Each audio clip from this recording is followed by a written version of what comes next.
আওয়ামী স্বৈরাচার পতনের পর থেকে বাংলাদেশের রাজনৈতিক সংস্কৃতির যে গুণগত পরিবর্তন হওয়ার কথা ছিল তা অনেকাংশে আমরা অনুপস্থিত লক্ষ্য করছি। বিভিন্ন রাজনৈতিক দলসমূহের মধ্যে দেশের স্বার্থকে প্রাধান্য দিয়ে জাতি ঐক্য গড়ে না ওঠা, সৈয়দ নজরুল ইসলাম মেডিকেল ও রাজশাহী বিশ্ববিদ্যালয় সহ বিভিন্ন শিক্ষা প্রতিষ্ঠানে শিক্ষার্থীদের উপর হামলা, কিছু রাজনৈতিক ছাত্র সংগঠনের চাঁদাবাজি, ছিনতাই, বিভিন্ন অনলাইন ক্যাম্পেইন ও প্রোপাগান্ডা, ট্যাগিংয়ের রাজনীতি সহ নানাবিধ প্রশ্নবিদ্ধ কার্যক্রমের ফলে দেশের নতুন সংঘাতময় পরিস্থিতি সৃষ্টির সম্ভাবনা তৈরি হচ্ছে, যা জুলাই অভ্যুত্থানের স্পিরিটের সম্পূর্ণ পরিপন্থী বলে আমরা মনে করছি। দেশের বিদ্যমান পরিস্থিতি ও ঘটনাবলী সামনে রেখে আপনাদের সামনে আরও কয়েকটি বিষয় আমি তুলে ধরব ইনশাআল্লাহ। সম্মানিত সাংবাদিক ভাইয়েরা, আপনারা জানেন যে গতকাল 25শে জানুয়ারি উদ্দেশ্য প্রণোদিতভাবে জগন্নাথ বিশ্ববিদ্যালয়ের ছাত্র শিবিরের সেক্রেটারি রিয়াজুল ইসলামের সাথে যে অনাকাঙ্ক্ষিত ঘটনার উদ্বেগ হয়েছে সেটি খুবই দুঃখজনক এবং হতাশাজনক। এ ধরনের কর্মকাণ্ড ভবিষ্যতে ছাত্র সংগঠনগুলোর ঐক্যের পথকে সংকুচিত করে দিতে পারে বলে আমরা মনে করছি। এর আগে আমরা লক্ষ্য করেছি যে সিলেট শাহজালাল বিজ্ঞান ও প্রযুক্তি বিশ্ববিদ্যালয়ে একটি ছাত্র সংগঠনের একজন কর্মী নিজ বিভাগের কয়েকজনের ছুরিকাঘাতের চেষ্টা করে ছাত্র শিবিরের উপর সেই দায় চাপানোর চেষ্টা করেছিল। যদিও বিষয়টি প্রকাশিত হওয়ার পর তিনি ফেসবুক পোস্টের মাধ্যমে নিজের ভুল স্বীকার করে নিয়েছিলেন। আমরা লক্ষ্য করেছি যে গতকাল 25শে জানুয়ারি গোপালগঞ্জ বিজ্ঞান ও প্রযুক্তি বিশ্ববিদ্যালয়ে শিক্ষার্থীদের উপর হামলা চালিয়েছে নিষিদ্ধ ছাত্র সংগঠন ছাত্রলীগ। এই ঘটনায় আমরা গভীর উদ্বিগ্ন। অবিলম্বে আমরা এই ঘটনার দোষীদের দ্রুত গ্রেপ্তার এবং বিচারের আওতায় আনার দাবি জানাচ্ছি। এছাড়াও সাম্প্রতিককালে বিভিন্ন ঘটনায় কয়েকটি ছাত্র সংগঠন নেতৃবৃন্দ কর্তৃক বিভাজন সৃষ্টিকারী বিভিন্ন বক্তব্য আমাদের নজরে এসেছে। এ অবস্থায় ছাত্র সংগঠনগুলোর মধ্যকার অভ্যন্তরীণ সম্পর্ক আরও দৃঢ় করতে সকল পক্ষের নিকট আমরা আন্তরিক, বন্ধুত্বপূর্ণ এবং দায়িত্বশীল আচরণ প্রত্যাশা করছি। বাংলাদেশ ইসলামী ছাত্র শিবির ফ্যাসিবাদ বিরোধী আন্দোলনে অংশগ্রহণকারী প্রতিটি ছাত্র সংগঠন, সামাজিক সংগঠন এবং সকলের সাথে ঐক্য করতে আমরা প্রস্তুত আছি। প্রিয় সাংবাদিক বন্ধুগণ, সম্প্রতি আমরা আরও লক্ষ্য করেছি একটি ছাত্র সংগঠনের শীর্ষ নেতা সামাজিক যোগাযোগ মাধ্যমে লাল সন্ত্রাসের ডাক দিয়ে বলেছেন, লাল সন্ত্রাসী মুক্তির একমাত্র পথ। অতীতে আমরা দেখেছি যে সমাজতন্ত্র বাস্তবায়নের জন্য লাল সন্ত্রাসের মাধ্যমে স্বাধীনতা পরবর্তী ব্যাংক লুট, থানায় হামলা, নির্বিচারে হাজার হাজার মানুষকে হত্যা করা হয়েছে, কেড়ে নেওয়া হয়েছিল মানুষের মৌলিক মানবাধিকার।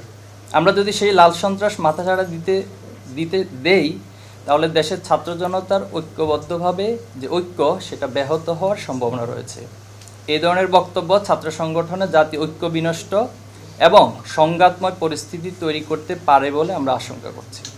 প্রিয় সাংবাদিক সমাজ, আপনারা জানেন যে 5ই আগস্টে স্বৈরাচারী হাসিনা সরকারের পতনের পর দেশের ক্যাম্পাসগুলোতে সাধারণ শিক্ষার্থীদের মত প্রকাশের অবারিত সুযোগ তৈরি হয়েছে। সেই সাথে প্রায় বিগত 30 বছরের নিষ্ক্রিয় ছাত্র সংসদগুলো কার্যকর করার মধ্য দিয়ে ফ্যাসিবাদ মুক্ত রাজনীতি সংস্কার নতুন এক গতিধারা বিনির্মাণের সুযোগ তৈরি হয়েছে। ছাত্র সংসদ নির্বাচন না হওয়ার কারণে ক্যাম্পাসে ইতিপূর্বে গণতন্ত্রহীনতার চর্চা, মত প্রকাশে বাধা এবং ফ্যাসিবাদ কায়েমে সহায়ক ভূমিকা পালন করেছিল। তাই আমরা মনে করি শিক্ষার্থীদের অবাধ গণতন্ত্র এবং মুক্ত বুদ্ধির চর্চার বিকাশ ঘটানোর জন্য ক্যাম্পাসসমূহে ছাত্র সংসদ নির্বাচন আয়োজন করতে হবে। প্রিয় সাংবাদিক বন্ধুগণ, অভ্যুত্থানে 5 মাস পার হলেও স্বৈরাচারী আওয়ামী লীগ এবং তাদের দোসরদের ষড়যন্ত্র এখনও থেমে নেই। 24-এর আন্দোলনে আওয়ামী লীগ ও তার অঙ্গ সংগঠনের সন্ত্রাসীরা যে বর্বর হামলা চালিয়েছিল তাতে হাজারো প্রাণ ঝরে গেছে, যা ইতিহাসে নজিরবিহীন। রংপুরের শহীদ আবু সাইদ, রাজশাহীর আবু রায়হান, চট্টগ্রামের শহীদ ওয়াসিম, ঢাকার শহীদ মুগ্ধ সহ সহস্রাধিক ছাত্র জনতাকে শহীদ করা হয়েছিল। এই গণহত্যা রাষ্ট্রের সকল শক্তি প্রয়োগ করে ছাত্র জনতার উপর নিপীড়ন চালানো হয়েছিল। আওয়ামী লীগ ও তাদের দোসরদের পরিকল্পিত ষড়যন্ত্রের কারণে জাতি চরম ক্ষতির সম্মুখীন হয়েছে এবং এখনও তারা অস্থিতিশীলতা সৃষ্টি করার চেষ্টা চালিয়ে যাচ্ছে, কিন্তু দেশের জনগণ তাদেরকে বরদাস্ত করবে না। আমরা দাবি করছি 24-এ যারা এই গণহত্যার সঙ্গে জড়িত অতি দ্রুত তাদের বিচারের রূপরেখা প্রণয়ন করে তাদেরকে বিচারের আওতায় আনতে হবে। প্রশাসনের মধ্যে ঘাপটি মেরে থাকা আওয়ামী দোসরদের চাকরিচ্যুত করে বিচারের আওতায় নিয়ে আসতে হবে, কারণ তারাই ফ্যাসিবাদ প্রতিষ্ঠা এবং প্যাসিবাদ কায়েমে সবচেয়ে সহায়ক ভূমিকা পালন করেছিল।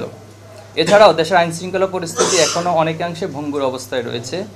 প্রশাসনের দায়িত্ব পালনরত হাসিনা দোসরদের দ্রুত সময়ে অব্যাহতি প্রদান করে দেশের সামগ্রিক আইনশৃঙ্খলা স্বাভাবিক করতে সরকারকে যথাযথ ভূমিকা পালন করতে হবে। পাশাপাশি বিগত 15 বছর দায়েরকৃত সকল রাজনৈতিক প্রতিহিংসামূলক মামলা প্রত্যাহার এবং রাজবন্দীদের মুক্তির ব্যবস্থা করতে হবে। আজ রোববার দুপুরে শাহবাগে ইবতেদায়ী শিক্ষকদের উপর পুলিশের হামলা হয়েছে। শিক্ষক হলেন জাতির কারিগর এবং জাতির বিবেক। তাদের উপর এমন হামলা কোনোভাবেই কাম্য নয়। এছাড়াও বাংলাদেশের সীমান্তে কাঁটাতারের বেড়া প্রদান এবং বাংলাদেশের এক নারীকে সম্প্রতি বেঙ্গালুরুতে ধর্ষণের পর নৃশংসভাবে হত্যার বিষয়টি চরম উদ্বেগের। এর মাধ্যমে ভারতে বসবাসকারী বাংলাদেশিদের নিরাপত্তা বিধানে ভারত সরকারের চরম ব্যর্থতাই প্রমাণিত হলো। আমরা নিহত নারীর পরিবারের জন্য প্রয়োজনীয় সহযোগিতা নিশ্চিত করতে এবং এই হত্যাকাণ্ডের সুবিচারের জন্য কূটনৈতিক চাপ প্রয়োগের জন্য বাংলাদেশ সরকারের প্রতি আহ্বান জানাচ্ছি। প্রিয় সাংবাদিক বন্ধুগণ, আপনারা জানেন যে 5ই আগস্ট অভ্যুত্থানের পরবর্তী নতুন বাংলাদেশ গঠনের সুযোগ তৈরি হয়েছে। সেই সাথে সুযোগ তৈরি হয়েছে দেশের জনসাধারণকে জনশক্তিতে পরিণত করতে প্রচলিত শিক্ষা ব্যবস্থার সংস্কারের। সরকার ইতিমধ্যে বেশ কিছু সংস্কার কমিশন গঠন করলেও দুঃখজনক হলেও সত্য, শিক্ষা সংস্কার কমিশন গঠন করা হয়নি। আমরা অনতিবিলম্বে শিক্ষাবিদ, গবেষক, আলেম ওলামা, বিশেষজ্ঞ, দক্ষ ব্যক্তিবর্গদেরকে নিয়ে একটি অন্তর্ভুক্তিমূলক স্বাধীন শিক্ষা সংস্কার কমিশন গঠন করার জন্য জোর দাবি জানাচ্ছি, যেখানে শিক্ষাক্রম ও কাঠামোর আধুনিকীকরণ, শিক্ষক নিয়োগ ও পদোন্নতি প্রক্রিয়া, শিক্ষা বাজেট, বিশেষ চাহিদা সম্পন্ন শিক্ষার্থীদের জন্য অন্তর্ভুক্তিমূলক শিক্ষা ব্যবস্থা নিশ্চিত করতে শিক্ষা কমিশন কাজ করবে। শিক্ষার মৌলিক পরিবর্তন, একটি গবেষণা ও উদ্ভাবনমুখী পরিপূর্ণ শিক্ষা ব্যবস্থার দিকে অগ্রসর হওয়ার মাধ্যমে বাংলাদেশের শিক্ষা খাত দীর্ঘমেয়াদী উন্নতির দিকে ধাবিত হবে বলে আমরা আশা করছি। সেই সাথে এই কমিশন শিক্ষা ব্যবস্থা সংস্কারের ক্ষেত্রে দেশের মানুষের মনস্তত্ত্ব, সংস্কৃতি ও সামাজিক মূল্যবোধের ভিত্তিতে বৈষম্যহীন ও কল্যাণমুখী সমাজ ব্যবস্থা প্রণয়নের লক্ষ্যে দীর্ঘমেয়াদী নীতিমালা প্রণয়ন করবে। সম্মানিত সাংবাদিক বন্ধুগণ, যাদের ত্যাগের বিনিময়ে আমরা নতুন বাংলাদেশ পেয়েছি, সেই সকল শহীদ পরিবারের দায়িত্ব গ্রহণ, আহতদের চিকিৎসা এবং স্বীকৃতি প্রদানের জন্য সরকারের বিশেষ পদক্ষেপ গ্রহণ করবে বলে আমরা আশাবাদী।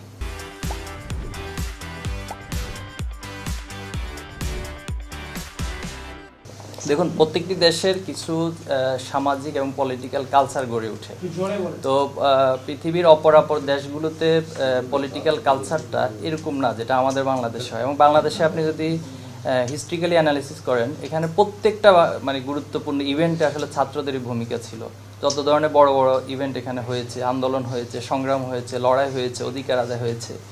তো সেই জায়গা থেকে ছাত্রদের যেহেতু প্রেক্ষাপটের সাথে বা ব্যাকগ্রাউন্ডের সাথে একটা রিলেশন আছে, তো সে জায়গায় রাষ্ট্র ক্ষমতা অথবা সরকার পরিচালনার ক্ষেত্রে এই দাবিটি বা এই চাহিদাটি অটোমেটিকলি তৈরি হয়।